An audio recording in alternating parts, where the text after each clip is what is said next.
Hello everyone, welcome to this video. तो आज की इस वीडियो में हम CSS ट्रांसफॉर्म्स के बारे में सीखेंगे। अब CSS ट्रांसफॉर्म्स क्या होते हैं? अब CSS ट्रांसफॉर्म्स को यूज़ कर कर आप किसी भी HTML एलिमेंट को रोटेट कर सकते हैं, उसको टिल्ट कर सकते हैं, उसको एक्स एंड वाई एक्सिस और इनफैक्ट जेड एक्सिस में भी मूव कर सकते हैं, जो कि एक नॉर्मल CSS प्रॉपर्टीज से करना थोड़ा सा टफ रहेगा। तो आज की इस वीडियो में हम एक एक करके सारी प्रॉपर्टीज़ के बारे में सीखेंगे। और as usual make sure to check out the link in the description, जहाँ पे आज की वीडियो का कोड और लेक्चर्स के नोट्स सारे गिवन होंगे। तो चलते हैं हमारे कंप्यूटर स्क्रीन पर और शुरू करते हैं। So guys, as you know, मैं यहाँ पे VS कोड यूज़ कर रहा हूँ और मैंने VS कोड को यूज़ कर कर एक बहुत बेसिक सा टेम्पलेट बना रखा है। अब इस टेम्पलेट के अंदर कुछ नहीं है, एक डिव डिक्लेयर कर रखा है जिसमें मैंने अपने चैनल का नाम डाल रखा है और इसको मैंने क्लास नेम दे रखा है बॉक्स।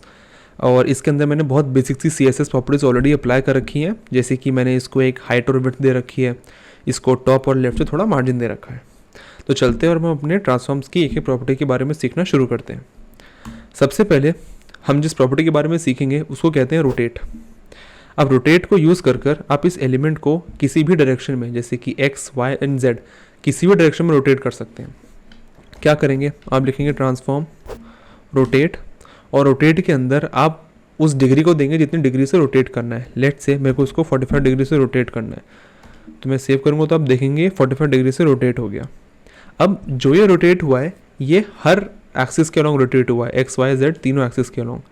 अब आप किसी पर्टिकुलर एक्सिस के अलॉन्ग चाहते हैं तो यहाँ पे X लिख सकते हैं, Y लिख सकते हैं, Z भी लिख सकते हैं।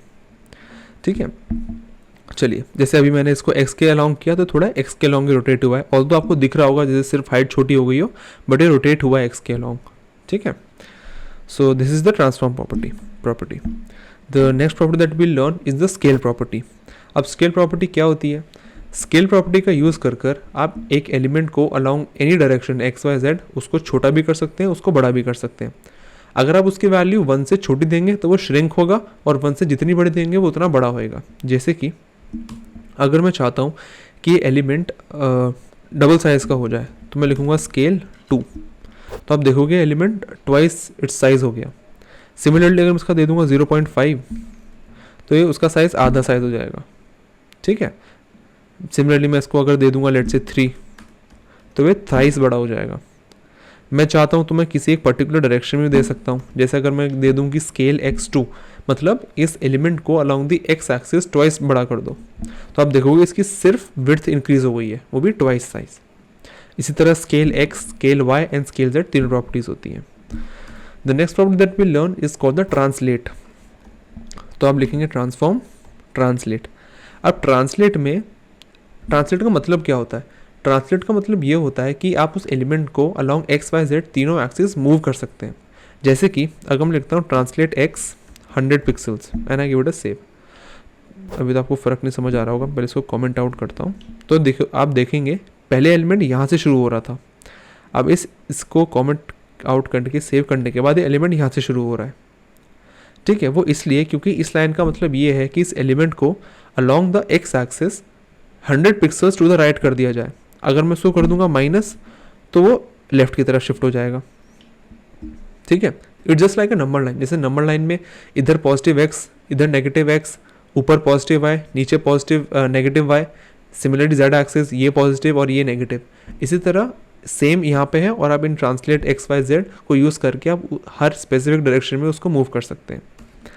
The next property that I will teach is known as skew. अब स्क्यू का मतलब क्या होता है? स्क्यू का मतलब ये होता है कि उस एलिमेंट को आप टिल्ट कर सकते हैं।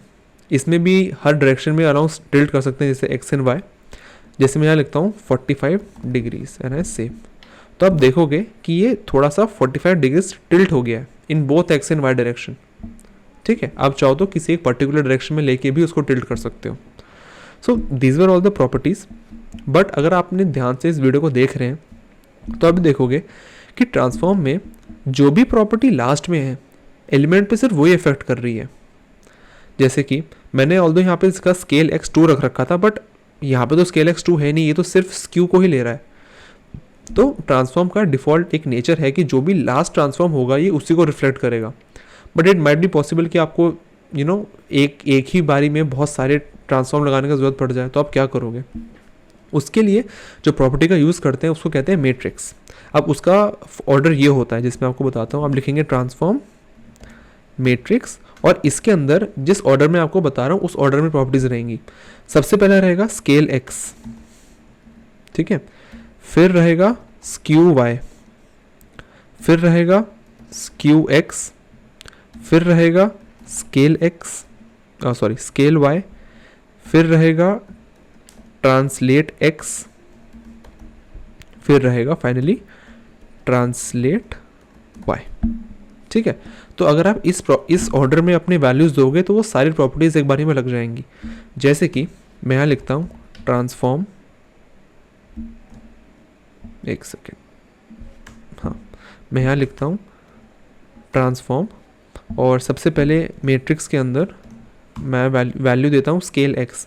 लेट से मैं चाहता हूँ कि ये ट्वाइस हो जाए along the X axis, skew Y और स्क्यू एक्स में 1, स्केल वाई में देता हूँ 3 कि भाई ये वाई एक्सिस में 3 टाइम्स बड़ा हो जाए, and translate X and translate Y में मैं देता हूँ 200 एंड 100। और यहाँ पे माइंड यू यहाँ पे पिक्सल देने की ज़रूरत नहीं है, सिर्फ न्यूमेरिक वैल्यू लिखोगे आप, एंड मैं इसको कॉमेंट आउट कर देता हूँ and I give it a save. तो आप देख पा रहे होगे कि ये एलिमेंट एक ही बारी में इसने सारी प्रॉपर्टीज अप्लाई कर रही हैं, जो कि हम एक एक करके नहीं कर पा रहे थे क्योंकि वो सिर्फ लास्ट प्रॉपर्टी उठाता है। So this was all about the transforms that I had to teach you, and if you learned anything in this video, please consider subscribing my channel, and thank you so much for watching this video. Let's meet in the next part now. Thank you.